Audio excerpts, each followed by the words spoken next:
The most devastating thing an empath can do isn't scream, argue, or fight back. It's something far more psychologically unsettling: complete, conscious silence. When someone who has absorbed every emotional wound, carried every burden, and smoothed over every conflict simply stops engaging, it creates a psychological earthquake that exposes the foundation of every relationship they've touched. Carl Jung understood this phenomenon decades before we had words like empath or emotional labor. He observed that when highly sensitive individuals withdraw their unconscious participation in others' psychological dramas, it forces a confrontation with truth that most people spend their entire lives avoiding. They were never loving you. They were using you. Before we dive deeper, if this resonates with your soul's journey, please hit that like button and subscribe for more transformational content. Your support helps this message reach other souls who need to hear it. Picture this moment. You've been the emotional backbone for everyone around you for years, maybe decades. The one who listens without judgment, soothes without complaint, gives without keeping score. You've absorbed their anger until it felt like your own rage. You've carried their sadness until your own joy became foreign. You've managed their anxiety until peace became a distant memory. But something shifts. Not with drama or explanation, but with quiet certainty. You stop responding to their emotional emergencies. You stop explaining yourself when you set boundaries. Most devastatingly of all, you stop being available for the endless cycle of chaos and reconciliation that defined your relationships. This isn't withdrawal born of anger or resentment. It's something more profound and more terrifying to those who depended on your endless giving. It's conscious disengagement. The empath has awakened to their own psychological sovereignty, and their silence becomes a mirror that reflects back years of exploitation disguised as love. Jung never used the term empath, but he wrote extensively about individuals with what he called innate sensitiveness. These are people born with heightened capacity for psychological perception, naturally attuned to the emotional undercurrents that others either cannot detect or actively ignore. Jung observed that these sensitive individuals develop what he termed porous ego boundaries. Where most people have clear psychological walls between self and other empaths, have gossamer thin membranes that allow others' emotions to seep in like water through cheesecloth. This permeability makes them exceptional at understanding and responding to others' needs, but terrible at distinguishing between their own authentic emotions and the feelings they've absorbed from everyone around them. In Jung's clinical practice, he repeatedly encountered sensitive patients who had become what he called psychological containers. They unconsciously carried the emotional content that others in their families or social circles couldn't bear to face. The angry father who never processed his rage found his empathic child carrying that anger as chronic anxiety. The depressed mother who refused to address her sadness discovered her sensitive daughter inexplicably melancholic. These empaths become repositories for others' shadow material, the rejected aspects of personality that people refuse to acknowledge in themselves. They absorb the grief, the fury, the fear, the shame that others project outward rather than integrate within. Carl Jung empath research reveals this creates a psychological dynamic where the sensitive person carries the emotional burden while others remain psychologically static, never forced to grow or change, because someone else is doing their feeling for them. Jung identified that these relationships operate on what he called unconscious contracts. Both parties participate without realizing the arrangement they've made. The empath agrees to absorb and manage others' difficult emotions in exchange for conditional acceptance, belonging, and the illusion of being needed. The other party agrees to provide attention, affection, or approval, as long as the empath continues to function as their emotional support system. Neither person is conscious of this transaction, which is exactly what makes it so psychologically powerful. The empath believes they're being loving and helpful. The other person believes they're in a genuine relationship. But Jung observed that these dynamics prevent authentic connection because one person is always performing emotional labor. while the other remains unconscious of their dependency. This creates what Jung called the helper's dilemma. The more you help others avoid their psychological work, the more dependent they become on your emotional management. You become not a person to them, but a function. Your worth becomes tied to your usefulness in managing their inner world, which they've never learned to navigate alone. Jung wrote that we cannot change anything until we accept it, but in these dynamics, only the empath does the changing. They adapt, accommodate, absorb, and transform, while others remain exactly as they were comfortable in their emotional immaturity, because someone else is handling the difficult feelings for them. When an empath finally awakens to this dynamic and chooses conscious withdrawal, their silence becomes more devastating than any confrontation could ever be. This isn't reactive withdrawal born of hurt feelings or passive-aggressive punishment. It's strategic disengagement based on clear psychological understanding of what has been happening. The empath stops engaging with others' emotional crises, not out of cruelty, but out of recognition that their participation has been enabling psychological stagnation. Every time they rushed to soothe, fix, or manage someone else's feelings, they prevented that person from developing their own emotional regulation skills. Jung understood that this kind of silence creates what he called a vacuum in the psychological field. Where once there was automatic response absorption and accommodation, now there is empty space. This vacuum forces others to confront aspects of themselves they've been avoiding through the empath's unconscious participation in their dramas. The silence speaks what words never could. It says, "I see what this really was. I understand that my presence was reduced to a function rather than valued as authentic relationship. I recognize that you became comfortable with taking because I became comfortable with giving beyond my capacity." Jung discovered that withdrawal creates what he called the mirror effect. When empaths remove their emotional scaffolding from others' lives, those people suddenly see themselves clearly, often for the first time. Without the empathic buffer, they experience the full weight of their own psychological patterns, their emotional immaturity, their inability to self-regulate without external support. This mirroring happens automatically without the empath needing to say a word about what they've observed. The absence itself becomes the message. Where once there was someone to absorb their anger, now they must sit with their own rage. Where once there was someone to manage their anxiety, now they must learn to self-soothe. Where once there was someone to fix their problems, now they must develop their own solutions. The psychological impact is immediate and profound because it exposes the true nature of what these relationships had become. Not mutual exchange, but unconscious exploitation. Not love, but usage. Not connection, but consumption of the empath's psychological resources without reciprocal nourishment. Jung observed that this mirror effect often triggers intense responses from those who had been unconsciously dependent. Some respond with anger, accusing the empath of being cold, selfish, or changed. Some attempt manipulation, suddenly offering attention or promises they never provided before. Others simply disappear, revealing that their interest was purely functional. Stage 1. The moment of clarity. Jung observed specific psychological stages that occur when sensitive individuals begin reclaiming their autonomy. The first stage he called the moment of recognition, though it's rarely dramatic. Often triggered by a small incident that suddenly illuminates the entire dynamic, the empath sees clearly for the first time how their presence has been reduced to utility rather than valued for their authentic self. This clarity often comes with profound grief. Grief for the years spent explaining yourself to people who never truly heard you. Grief for the relationships built on your depletion rather than your joy. Grief for the version of yourself who believed that love had to be earned through endless service to others' emotional needs. Jung emphasized that this recognition phase involves shadow integration, accepting that you participated in your own exploitation by not setting appropriate boundaries. This isn't self-blame, but self-awareness that empowers change.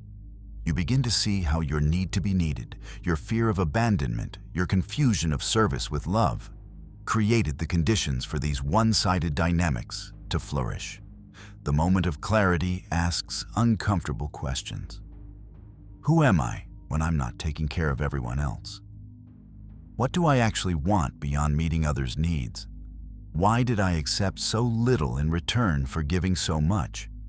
These questions can feel threatening because they challenge the entire identity structure the empath has built around being helpful, understanding, and emotionally available. Stage 2. The Great Reorientation.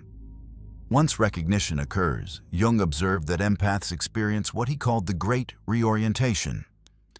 Their energy begins flowing inward rather than outward in an automatic response to others' emotional states. This isn't depression or withdrawal, but conscious redirection of psychological resources towards self-understanding and healing. You stop automatically saying yes to requests without considering your own capacity. You pause before absorbing others' emotional states, asking whether this feeling belongs to you or someone else. You begin setting small boundaries, taking time for yourself, without explaining why declining to participate in others' dramas, without providing alternative solutions. This stage often feels selfish, because empaths have been conditioned to believe their worth comes from their usefulness to others. Carl Jung Empath Wisdom teaches that this discomfort signals healthy psychological development, the birth of appropriate self-regard after years of self-neglect. You begin asking questions you've never allowed yourself to ask. What soothes me when no one is watching? Who am I when I'm not performing the role of helper? What do I love that has nothing to do with anyone else's needs? The answers often surprise you because you've been so focused on others' inner worlds that your own remained unexplored territory. Stage 3. Strategic Withdrawal. The third stage involves what Jung called conscious withdrawal from unconscious participation. You stop engaging with others' emotional emergencies automatically. You don't rush to smooth over conflicts or provide solutions to problems that aren't yours to solve. Most importantly, you stop explaining your boundaries or seeking approval for your choices. This creates what Jung termed the vacuum effect. The psychological space you once filled with your emotional labor suddenly becomes glaringly obvious. Others begin to feel the absence of services they had unconsciously come to expect. The daily emotional maintenance you provided, the conflict avoidance you enabled, the problems you solved without being asked, all of it stops. Your silence during this phase isn't punishment, though it may be interpreted that way. It's protection. You're not trying to hurt others. You're trying to stop hurting yourself. But to those accustomed to your availability, your boundaries feel like abandonment because they've never learned to meet their own emotional needs. Jung observed that this withdrawal forces others into psychological accountability. Without your emotional cushioning, they face the full impact of their own behavior patterns. They experience consequences they've avoided through your unconscious management of their feelings and reactions. Stage 4. The testing phase. Jung identified a crucial testing phase where others' responses reveal the true nature of your relationships. Some respond with anger, projecting onto you the selfishness they can't acknowledge in themselves. They accuse you of being cold, different, or changed because admitting they were taking advantage would require uncomfortable self-reflection. Others attempt what Jung called hoovering, suddenly showering you with attention, promises to change, or expressions of appreciation they never offered before. Jung warned that this manipulation isn't about genuine recognition of your worth, but about regaining access to your emotional labor. Where love reigns, there is no will to power, but where power is paramount, love is lacking. The testing phase reveals who was genuinely connecting with you versus who was using you. Those who respond to your boundaries with respect, who can acknowledge their role in the imbalanced dynamic, who begin doing their own emotional work without expecting you to guide them. These relationships have potential for authentic transformation. But Jung observed that genuine change is rare because it requires facing uncomfortable truths about oneself. Most people will either disappear when you stop over-functioning or escalate their demands, when manipulation fails to restore the old dynamic. Stage 5. Psychological sovereignty. The final stage Jung identified is the birth of psychological sovereignty. You've not only withdrawn from unhealthy dynamics, but begun building a life based on your authentic self rather than others' expectations. You develop what Jung called conscious empathy, the ability to feel with others without losing yourself in their experience. You learn to love without losing yourself, to help without depleting yourself, to care without carrying responsibilities that belong to others. Your sensitivity becomes a gift you share consciously rather than a resource others exploit unconsciously. Most importantly, you trust your own psychological instincts about what's healthy, what serves your highest good, and what deserves your energy. This sovereignty is what makes the quiet exit so psychologically powerful. You're not fighting against others, but for yourself. You're not trying to punish them, but to preserve your own psychological integrity. Carl Jung empath teachings emphasize that this isn't selfishness, but self-preservation, and the foundation required for genuine love and authentic relationship. Jung wrote that loneliness doesn't come from having no people about one, but from being unable to communicate the things that seem important to oneself. In sovereignty, you no longer need external validation to know what's true or healthy. You've developed internal authority based on your own experience rather than others' approval. Jung discovered something profound about why conscious withdrawal is so psychologically devastating to those who exploited empathic nature. It's not just the loss of emotional support that disturbs them. It's the confrontation with what he called the unlived life, all the feelings, conflicts, and personal growth they've been avoiding. Through the empath's unconscious participation in their psychological avoidance. When you stop enabling others' emotional immaturity, they must face every feeling they've been projecting onto you to avoid experiencing themselves. Your presence wasn't just comforting, it was preventing their psychological development. You became their external emotional regulation system, allowing them to remain psychologically dependent rather than developing their own capacity for self-reflection and growth. Jung wrote that no tree can grow to heaven unless its roots reach down to hell. Your quiet exit forces others to develop their own psychological roots instead of depending on yours for emotional stability. This is why the absence feels so brutal. It's not what you're doing to them. It's what you're no longer preventing them from experiencing. The silence removes the anesthesia you provided through your automatic absorption of their difficult emotions. Now they feel everything they've been avoiding, and many discover they lack the internal resources to handle their own psychological material because they've never been required to develop those capacities.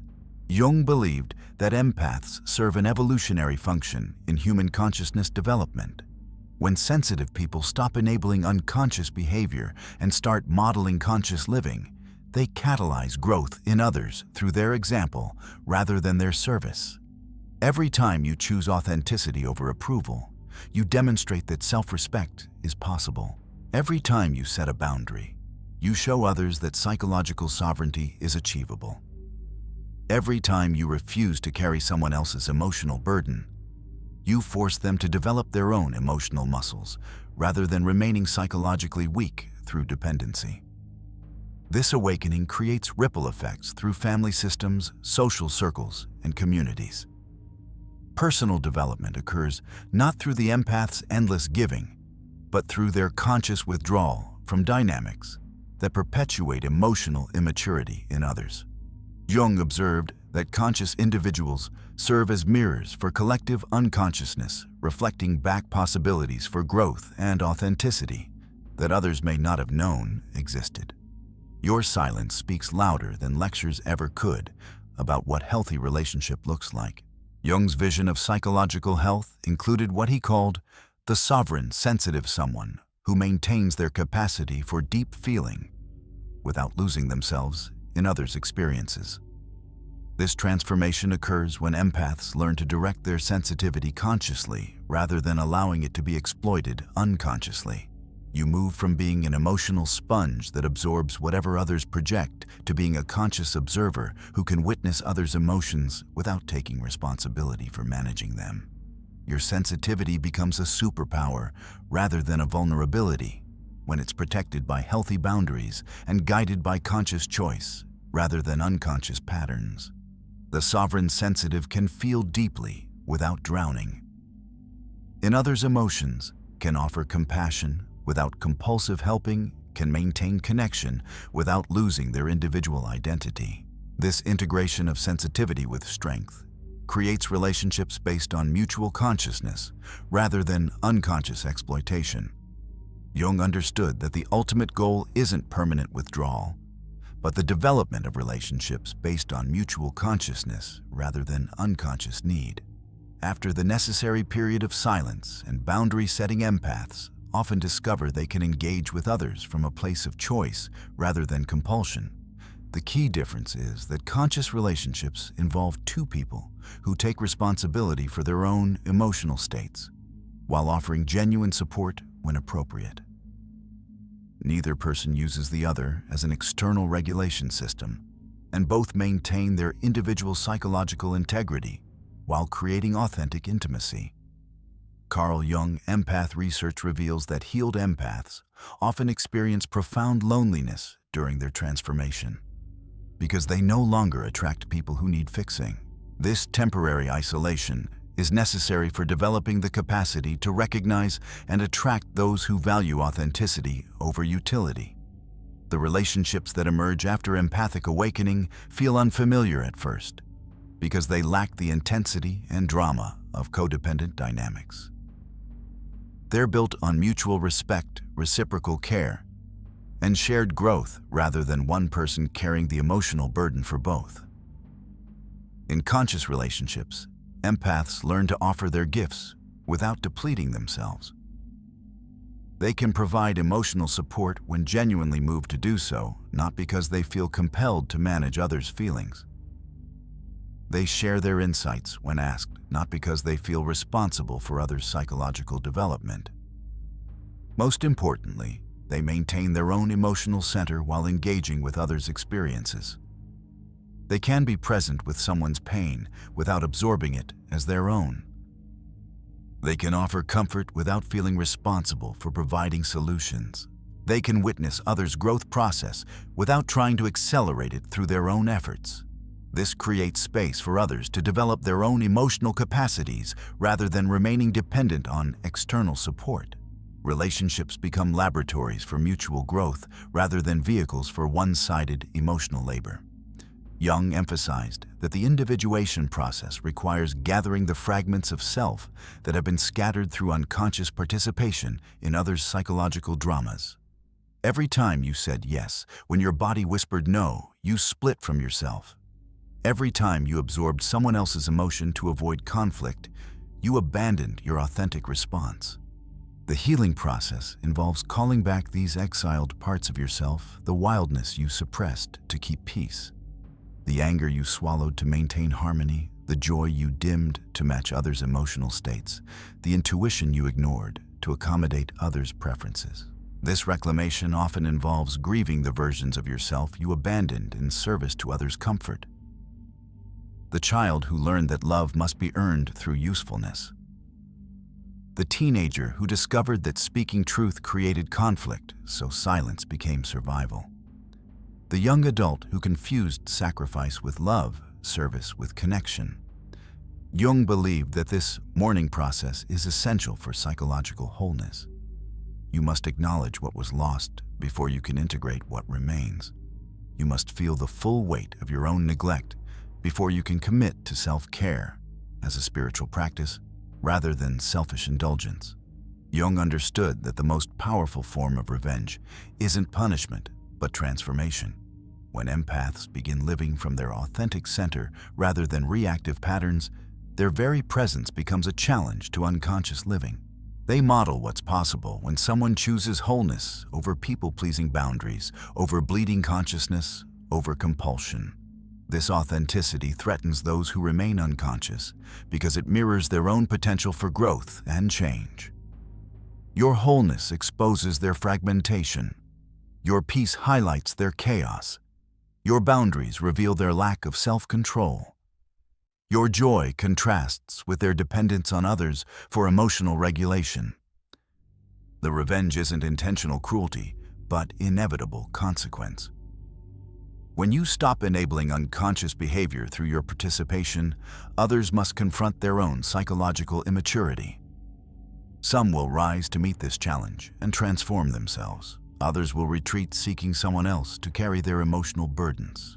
But the empath who has chosen consciousness over unconsciousness, authenticity over approval, sovereignty over service, creates ripples of possibility that extend far beyond their immediate relationships.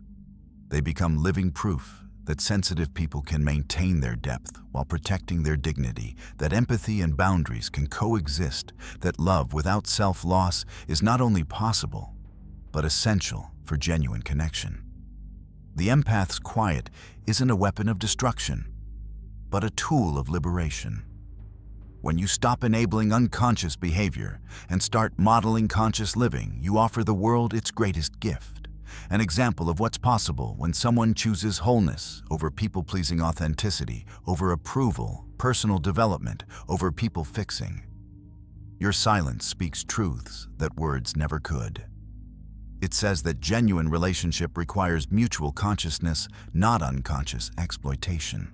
It demonstrates that love without boundaries becomes martyrdom, that service without reciprocity becomes servitude, that empathy without self-regard becomes self-abandonment. Jung's individuation process reminds us that your sensitivity was never meant to be a service to unconscious people. It was meant to be a bridge to conscious living for yourself, first then for others ready to cross it.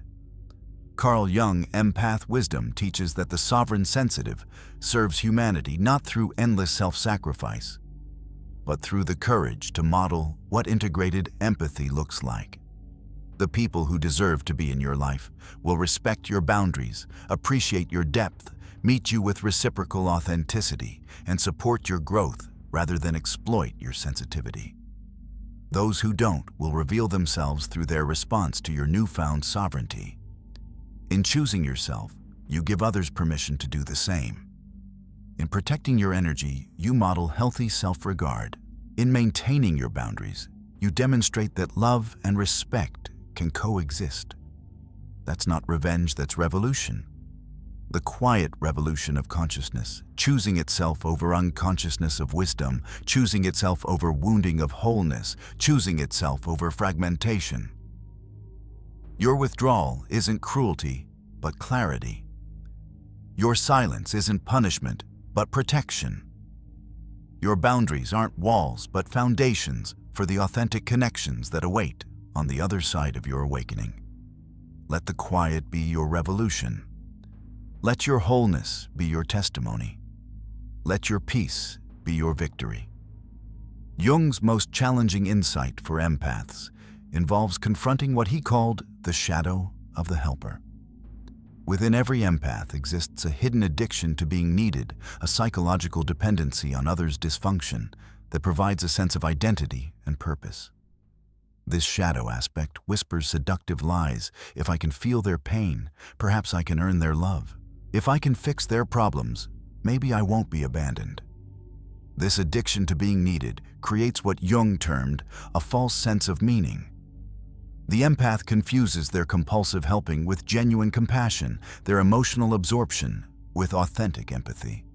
They mistake the intensity of codependent relationships for love, the drama of constant crisis for excitement, the exhaustion of endless giving for the satisfaction of purpose fulfilled. Jung observed that this shadow must be integrated before true healing can occur. The empath must acknowledge their role in perpetuating unhealthy dynamics, not from self-blame, but from self-awareness that enables genuine change. They must face the uncomfortable truth that their helping often serves their own psychological needs more than it benefits those they claim to assist. Carl Jung, Empath Psychology, reveals that many empathic individuals grew up in environments where love was conditional upon their ability to manage others' emotional states. the child who learned to read their parents' mood and adjust their own behavior accordingly, the adolescent who discovered that family peace depended on their willingness to absorb others' anger and transform it into understanding. These early experiences create what Jung called trauma bonds relationships, based on shared wounding rather than shared joy. The empath learns to associate love with struggle, connection with crisis, intimacy with intensity. They become addicted to the neurochemical cocktail of stress hormones and bonding chemicals that floods their system during emotional emergencies. Breaking these trauma bonds requires recognizing that genuine love doesn't require crisis to prove its existence. Authentic connection doesn't need constant emotional labor to maintain its vitality. Real intimacy can exist without one person constantly sacrificing their well-being for the other's comfort. Jung's insights about empathic sensitivity align remarkably well with modern neuroscience research on highly sensitive individuals. These people have nervous systems that process sensory information more deeply and thoroughly than the general population. They literally feel more because their brains are wired to detect subtle emotional and environmental cues that others miss entirely. This heightened sensitivity serves important evolutionary functions, allowing empaths to detect danger, read social dynamics, and respond to others' needs before they're explicitly stated. However, in our modern world of constant stimulation and emotional intensity, this sensitivity can become overwhelming without proper management and protection.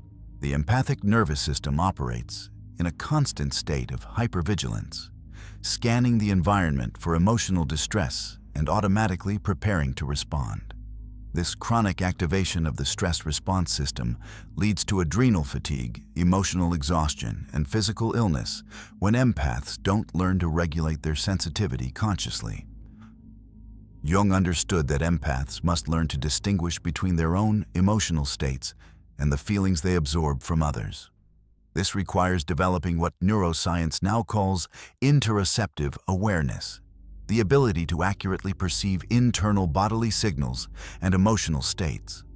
When empaths engage in helping behaviors, their brains release oxytocin, dopamine, and endorphins, creating a powerful neurochemical reward system.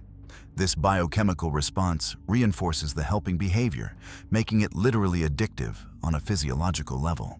The empath experiences withdrawal-like symptoms when they're not actively rescuing or supporting someone.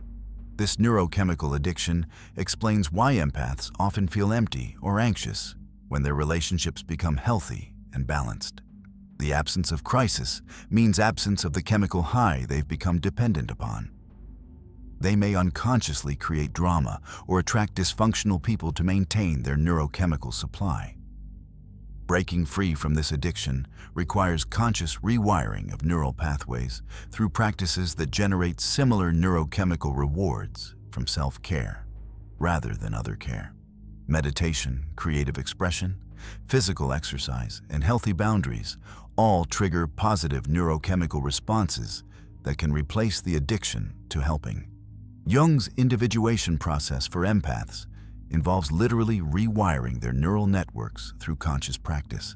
This includes developing skills like emotional regulation, boundary setting, self-soothing, and discernment between their own feelings and absorbed emotions. Mindfulness practices help empaths develop the observer self that can witness emotional experiences without automatically absorbing or responding to them. Breathwork and somatic practices help regulate the nervous system and build tolerance for their own emotional experiences without needing to discharge them through helping others. Carl Jung empath healing emphasizes the importance of solitude for sensitive individuals. Regular periods of alone time allow the empathic nervous system to discharge absorbed emotions and return to baseline. Without this conscious decompression, empaths remain in a constant state of emotional overwhelm. Jung believed that empaths serve a crucial function in the collective unconscious, the shared psychological inheritance of humanity. They often incarnate into family systems specifically to heal generational patterns of emotional dysfunction, abuse, and trauma. Their heightened sensitivity allows them to detect and process wounds that previous generations couldn't address. However, this healing function becomes distorted when empaths sacrifice themselves on the altar of others' unconsciousness. True healing requires consciousness, not martyrdom. The empath must first heal their own relationship with their sensitivity before they can serve others' healing in healthy ways. The generational healing occurs not through the empath's endless suffering, but through their conscious choice to break dysfunctional patterns.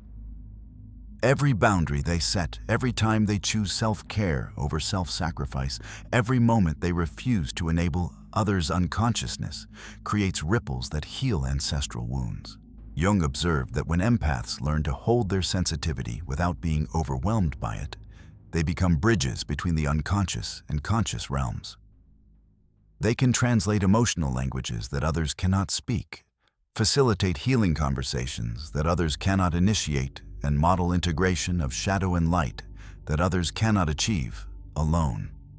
The journey from wounded empath to sovereign sensitive requires specific practices that build emotional resilience and psychological autonomy. Jung emphasized the importance of developing what he called the observing ego, the part of the psyche that can witness experiences without being overwhelmed by them. Daily practices might include emotional check-ins, where empaths ask themselves, "What am I feeling right now? Is this emotion mine or someone else's? What does my body need in this moment? What boundary would serve my highest good?"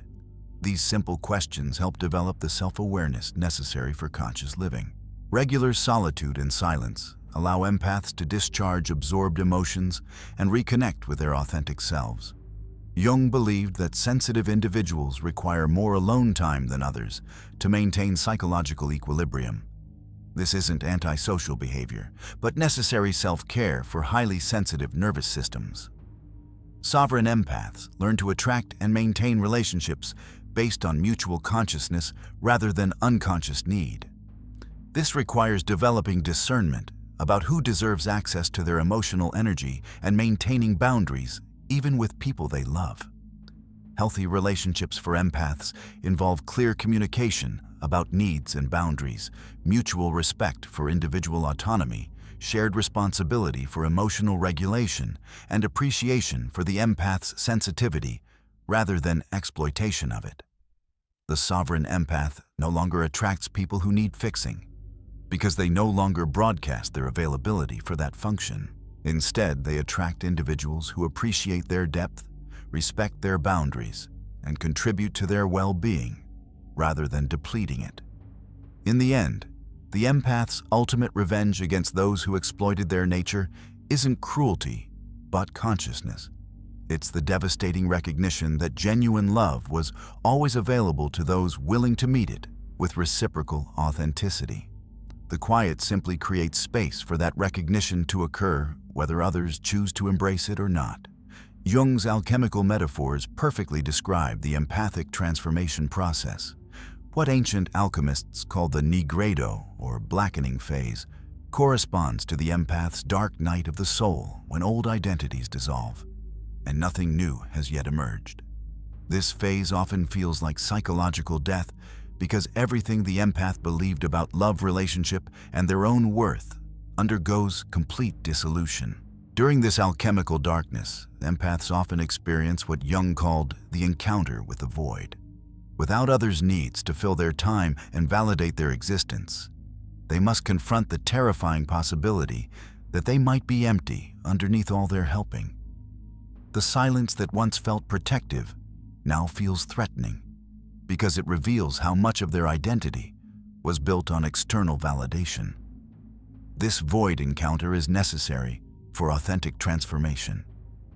The empath must face their deepest fears about abandonment, worthlessness, and isolation before they can discover the gold of their authentic self that was always present beneath the lead of codependence.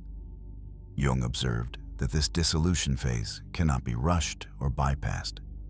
It must be fully experienced to complete the transformation. The darkness teaches empaths to distinguish between aloneness and loneliness, between solitude and isolation. They begin to understand that the emptiness they feared was actually spaciousness, room for their authentic self to emerge without the constant pressure of others' expectations and needs. The alchemical albedo or whitening phase represents the purification that occurs when empaths begin making conscious choices rather than reacting from unconscious patterns. Every time they choose self-care over self-sacrifice, boundaries, over bleeding truth, over people-pleasing, they purify their psychological system of accumulated toxins from years of unconscious giving. This purification process often involves physical symptoms as the body releases stored emotions and trauma from years of absorbing others' psychological material. Empaths may experience fatigue, illness, or emotional volatility as their system detoxifies from the chemicals of chronic stress and hypervigilance. The albedo phase requires learning new skills that most empaths never developed, saying no without guilt, sitting with others' disappointment without rushing to fix it, feeling their own emotions without immediately seeking to transform them into something more palatable for others. Jung emphasized that this purification isn't punishment, but preparation. The empath system must be cleared of foreign material before it can properly house their authentic self. Like a house being renovated, the process feels chaotic and uncomfortable, but leads to something far more beautiful and functional than what existed before. The final alchemical phase, the rubedo or reddening, represents the integration of purified elements into something entirely new. For empaths, this is the birth of what Jung called authentic power, the ability to feel deeply without drowning, to love fully without losing oneself, to serve genuinely without self-sacrifice. This authentic power doesn't dominate or control others. It simply refuses to be dominated or controlled. The empath who has completed this alchemical process can be present with others' emotions without absorbing them, can offer support without enabling dependency, can maintain boundaries without building walls. The rubedo empath has transformed their sensitivity from a liability into an asset, their compassion from compulsion into conscious choice, their love from codependence into genuine care. They've learned to alchemize their own pain into wisdom, rather than projecting it onto others to fix or carry. Jung's insights about psychological energy fields help explain why empathic withdrawal feels so devastating to those who had been unconsciously dependent. Empaths naturally perceive subtle emotional exchanges that most people remain unconscious of, but they often lack the skills to manage these perceptions without becoming overwhelmed. Every relationship operates within a psychological field created by both participants' emotional patterns and unconscious beliefs. Empaths tend to feel responsible for managing the entire emotional climate, unconsciously absorbing and transforming difficult feelings to maintain harmony. This psychological codependence depletes empaths while enabling others to remain unconscious of their own emotional contributions. Learning to maintain psychological sovereignty requires understanding that each person must take responsibility for their own emotional regulation. When empaths stop unconsciously managing others' feelings, it forces those individuals to develop their own capacity for emotional self-management. The empathic quiet exit represents psychological withdrawal. The empath stops feeding their emotional resources into others' psychological systems and redirects that energy toward their own healing and growth. This redirection often triggers intense responses from those who had been unconsciously dependent on the empath's emotional labor. Jung observed that our greatest wounds often contain our greatest gifts, but only when we learn to relate to them consciously rather than unconsciously. For empaths, the wound of excessive sensitivity and boundary confusion can transform into the gift of conscious empathy and emotional wisdom. The empathic wound usually originates in childhood experiences, where the developing nervous system learned to prioritize others' emotional states over its own. This adaptation serves survival purposes in dysfunctional family systems, but becomes problematic in adult relationships, where it perpetuates imbalance and exploitation. However, this same wounded sensitivity that causes so much pain also creates the capacity for profound healing, deep understanding, and genuine compassion. The key is learning to transform the wound from an unconscious liability into a conscious asset through the individuation process Jung described. The transformation occurs when empaths stop seeing their sensitivity as something to hide or fix and start recognizing it as a unique gift that requires conscious stewardship, like a powerful medicine that can heal or harm depending on dosage and application. Empathic ability must be used with wisdom and discernment. Jung identified various archetypes that empaths often embody unconsciously, including the eternal child, the wounded healer, and what could be called the sacred servant. This archetype carries both divine potential and shadow dangers that must be consciously integrated. The sacred servant archetype, in its healthy expression, serves from overflow rather than emptiness, chooses consciously rather than compulsively, maintains boundaries while offering genuine care. In its shadow form, it becomes the perpetual martyr, the chronic people-pleaser, the self-sacrificing savior who enables others' unconsciousness. Transforming this archetype requires recognizing that genuine service emerges from wholeness, not woundedness. The sacred servant who has healed their own relationship with service can offer their gifts without depleting themselves, can help others without enabling dependency, can love without losing themselves. The empathic quiet exit often represents the sacred servant's refusal to serve from depletion. It's a conscious choice to withdraw from unconscious service patterns and develop the capacity for conscious service based on choice rather than compulsion.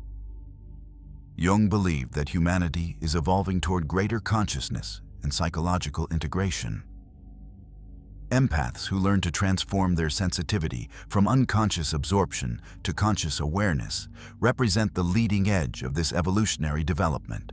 The future empath won't be someone who absorbs others' emotions unconsciously, but someone who can perceive emotional energies clearly while maintaining their own psychological autonomy. They'll serve as bridges between unconscious and conscious relating, helping others develop emotional intelligence and psychological awareness. This evolutionary development serves not just individual empaths, but the collective human family. As more people learn to feel deeply without drowning, to love fully, without losing themselves, to serve genuinely without self-sacrifice, we move toward a more conscious and compassionate world. Personal development for empaths thus becomes a form of service to human evolution.